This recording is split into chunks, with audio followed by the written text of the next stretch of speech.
Olá, eu sou Ana Maria de Almeida e eu sou aluna da disciplina Filosofia e Educação Matemática do programa de pós-graduação em Educação Matemática e sob a orientação do professor Dr. Tiago Pedro Pinto. Bom, nesse vídeo vou falar um pouquinho sobre o Wittgenstein, que foi um filósofo. O Wittgenstein ele fez parte de um momento histórico na área da linguagem e da filosofia que alguns autores chamam como virada linguística, né? A virada linguística foi uma mudança que ocorreu na linguagem e acabou passando pelas ciências, a filosofia, a história, como os autores, os filósofos, começaram a pensar a forma com que a linguagem era utilizada para representar as coisas, os fatos, e aí já não se acreditava naquele que a linguagem dava conta de representar os fatos tal qual eles ocorreram, ou de uma única maneira, né? Então, entre esses filósofos dessa época está o Wittgenstein. O Wittgenstein ele passou por dois momentos nos seus estudos, né? No primeiro momento, que os autores dizem o primeiro Wittgenstein, ele na verdade, ele criou um livro, que foi o único livro publicado por ele, que foi o Tratados Filosóficos. Nesse livro, ele criou 7 proposições, e quem soubesse, quem se apropriasse dessas proposições, conseguiria compreender o significado das coisas, assim dizendo a grosso modo, né? Então, e assim, tinha algumas coisas que não era possível explicar com essas proposições, então essas coisas eram as coisas metafísicas que não podiam ser ditas, né? Então, a primeira concepção que ele teve foi essa. Ele passou por um tempo longe da filosofia, depois ele retorna, e aí ele retorna com outro pensamento. Ele retorna com outras questões, e aí ele começa a olhar para a linguagem como produzida, né? Como e aí ele já não confia mais naquelas proposições para representar as coisas conforme elas são. E aí ele começa a falar dos jogos de linguagem. E aí nós temos já o signo, né, o significado, e o Wittgenstein fala também dos processos de significação. Então seria o signo em ação, em uso. E aí ele fala muito isso durante o livro, que, que as palavras ganham o significado nos seus processos de significação, ou seja, no seu uso.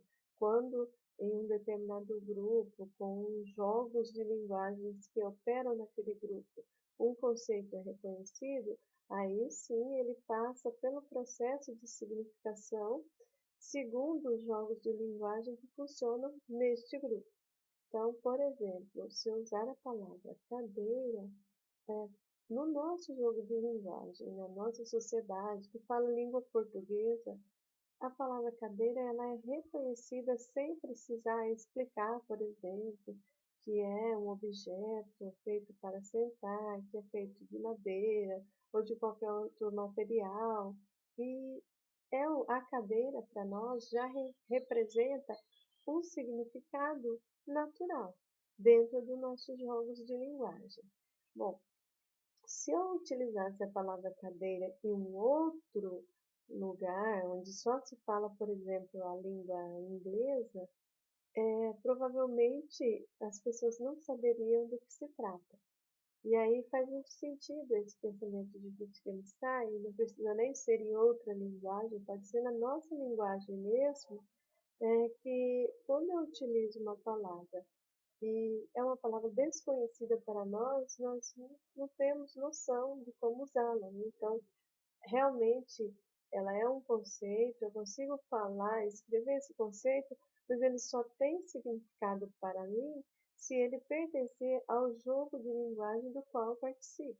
Então, esse pensamento do Wittgenstein a gente pode trazer por exemplo, para a sala de aula, né? Quando o professor vai dar aula e muitas vezes prepara assim, uma aula para todas as suas turmas do sexto ano, todas as suas turmas do nono ano. Então, nesse pensamento de Wittgenstein, essa aula não seria válida porque nas salas de aulas diferentes funcionam jogos de linguagem diferentes. Então, esse é um exemplo que eu acho que dá para a gente trazer para o nosso dia a dia, né? E até mesmo na mesma sala de aula, o professor utilizando a mesma linguagem exatamente com todos os alunos, pode ser que uns alunos aprendam, outros não, porque eles conhecem algumas palavras em jogos de linguagem diferentes.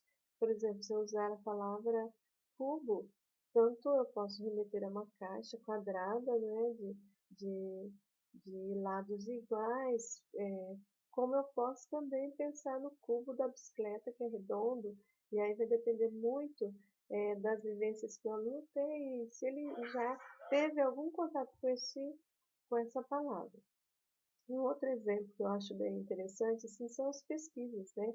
As pesquisas, as políticas educacionais, os planos de governo, que geralmente são pensadas, né? As pesquisas já têm umas outras vertentes que não são pensadas assim apenas no professor como um todo, em nível nacional, estadual e tudo mais, ou na classe de professores, mas tem algumas pesquisas ainda que olham para o professor dessa forma, né? Como se ele fosse um professor único no país todo, e aí pensa a formação de professor, é, as teorias de aprendizagem, todas elas direcionadas a uma aprendizagem ideal, né? E também as políticas, né, que são direcionadas, por exemplo, a nível de país, a nível da classe de professores, da aprendizagem, do ensino médio e tal, e pensa-se em uma política geral para todos. Né? Se a gente for olhar com os jogos de linguagem do Wittgenstein, seria impossível pensar que essa política dê certo, que essas políticas deem certo. Seria impossível pensar que uma pesquisa que deu certo em determinada região daria certo também em outra, porque os jogos de linguagem que funcionam de um lugar específico para outro são diferentes. Né? Então, é isso. O Wittgenstein ele fala de muitos outros temas, né? Ludwig Wittgenstein, ele fala de muitos outros temas, porém, é, esse é um dos temas do seu livro. Também esse livro não foi publicado por ele, foi publicado após a sua morte. Tem várias outras edições com capas diferentes, mas ele foi um livro escrito em anotações. Então, foi das anotações do Wittgenstein que foi criado o livro após a sua morte. Por isso, talvez, esse livro dá assim, margem para muitas pesquisas e em diferentes assuntos, porque ele fala de muitas coisas ao mesmo tempo. Mas também o próprio Wittgenstein ele já vem falando de outras coisas. Às vezes ele fala aqui, por exemplo, da filosofia. Né? Ele fala que não existe uma filosofia, existem as filosofias. Nesse momento eu tenho alguns questionamentos a serem respondidos. Eu vou atrás e busco e pesquiso e de repente esse questionamento já foi respondido e eu crio outros. Então, são as filosofias e essas filosofias são diferentes em cada lugar, em cada sociedade e assim vai. Mas é isso. Muito obrigada. Um abraço a todos.